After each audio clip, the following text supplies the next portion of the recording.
from the Holy Gospel according to Luke. Glory to you, O Lord. The shepherds went in haste to Bethlehem and found Mary and Joseph and the baby lying in the manger. Once they saw, they understood what had been told them concerning this child. All who heard of it were astonished at the report given them by the shepherds. Mary treasured all these things and reflected on them in her heart. The shepherds returned, glorifying and praising God for all they had heard and seen, in accord with what had been told them. When they ate, they arrived for his circumcision. The name Jesus was given the child, the name the angel had given him before he was conceived. Sisters and brothers, the gospel of the Lord. Praise to you, Lord Jesus Christ. Come, Holy Spirit, bless this unworthy priest. Come, Holy Spirit, bless us all who came here today to listen to you, and to be astonished by the happenings, by the greatness of your love for us. Come, Holy Spirit, come. Sisters and brothers, Happy New Year. How do you say it, Father, in Spanish, in Cuba? Feliz Año Nuevo. Sabi mo sa katabi mo, Feliz Año Nuevo.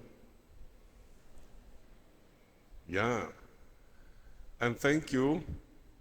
I look at you, I remember what the gospel said about the shepherds who went to see Jesus in the manger.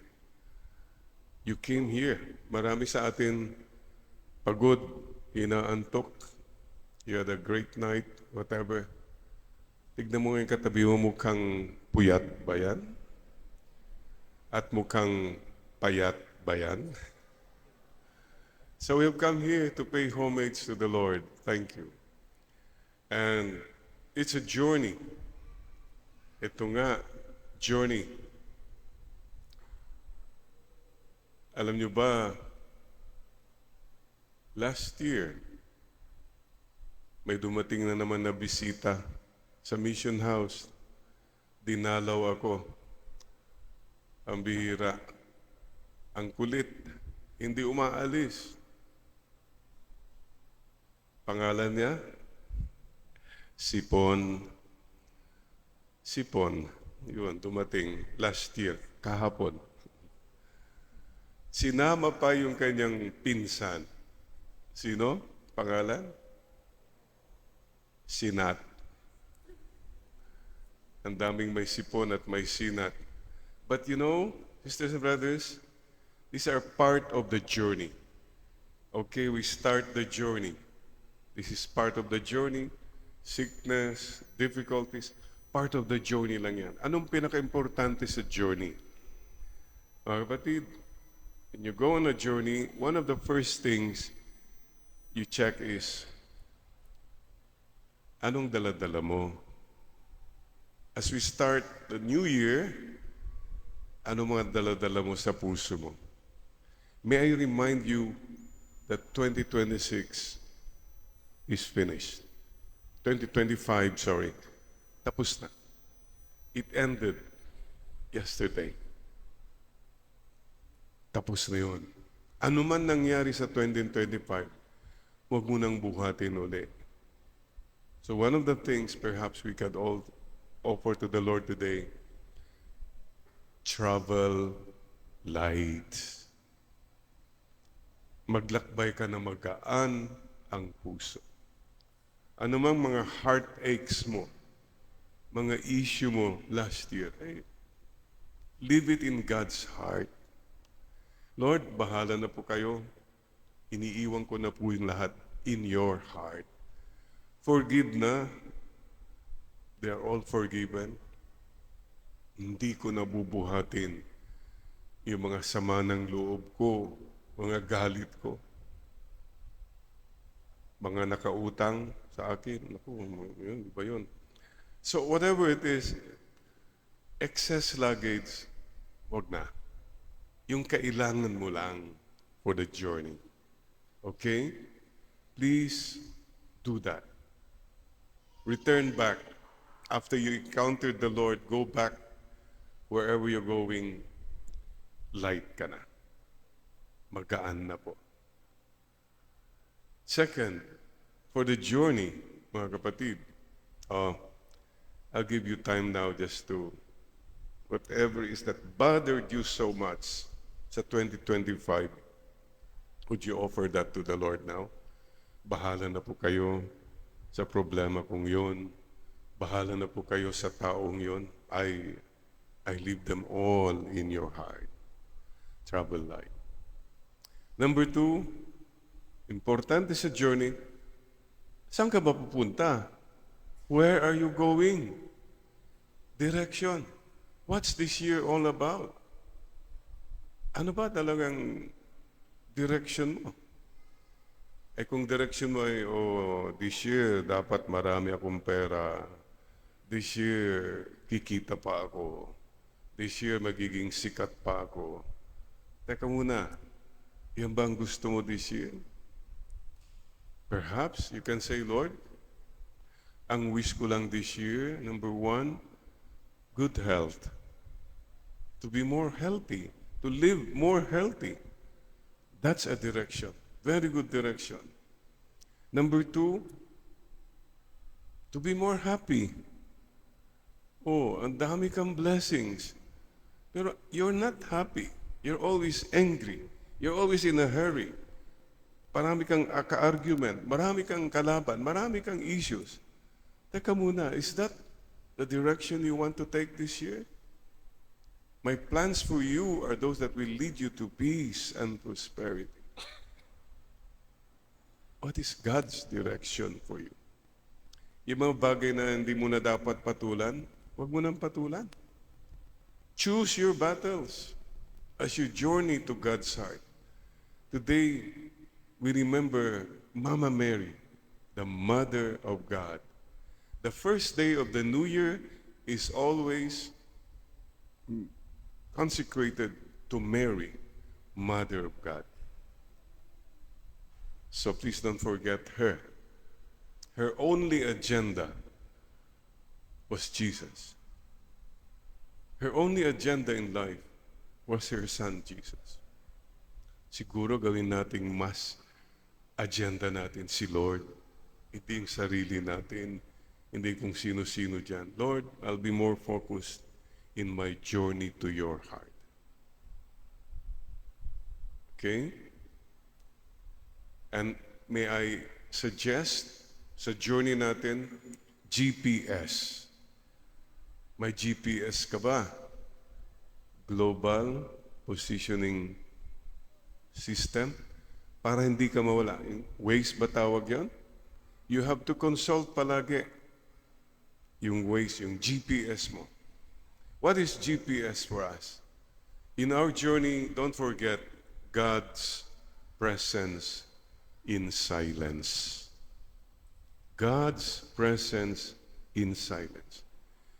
You have to have a GPS, the presence of God when you are silent. Consult Him. Take time, Lord. Tama ba ito? Lord, lead me where you want me to go. You must be in touch with the GPS. That's prayer. GPS. Journey. Sino mga kasama mo? Who are your companions in the journey? Your family. Your friends. Yung mga work buddies mo. Okay. So how will you deal with them? Maybe patawarin mo na yung isa. Maybe yung isa, you be more kind. The point is this. When we reach 2026 December, Baka may mga kasama ka na hindi na maaabot sa 2026 December. So may you have no regrets na nagkulang ka ng pagmamahal sa kanila. Don't take for granted the people God has given to you. And be kind to your fellow travelers. Hindi lang ikaw ang naglalakbay. Marami tayong kasama. Take note sa mga naglalakbay sa mundo na diwangwang. May mga kung ano-ano pa sila, mga, ano tawag doon? Howie boys. Mga VIP. Going through this world. I don't think we should have VIPs. We are all the same.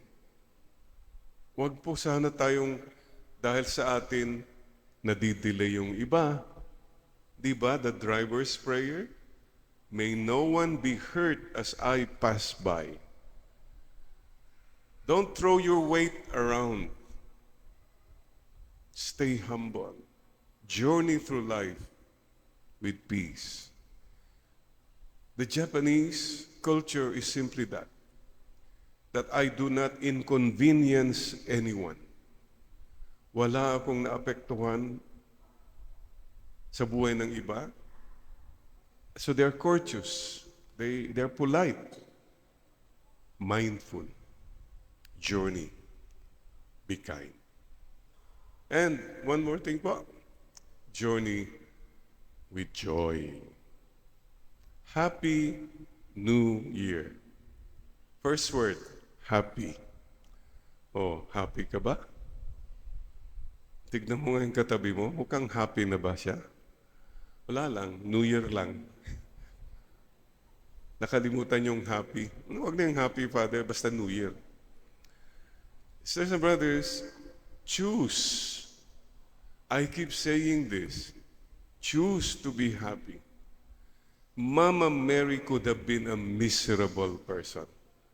My God.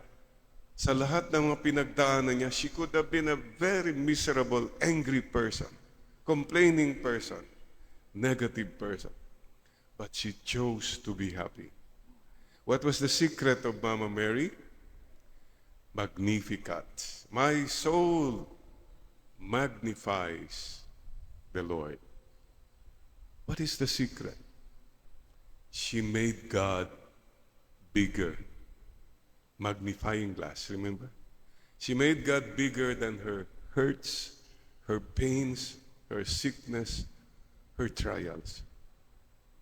Ito pong hingin natin, if you want to be happy, make God bigger. Make God bigger. Lord, maliit lang to compared to the love you have given to me.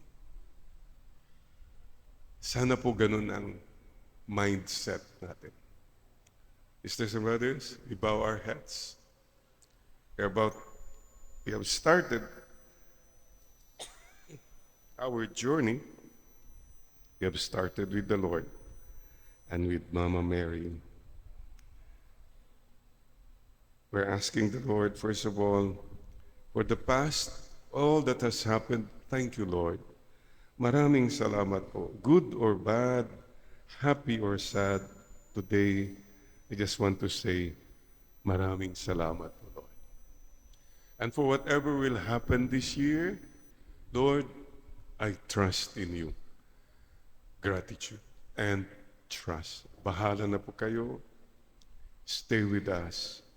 Be with us, Lord. And please smile at the Lord. You are still alive.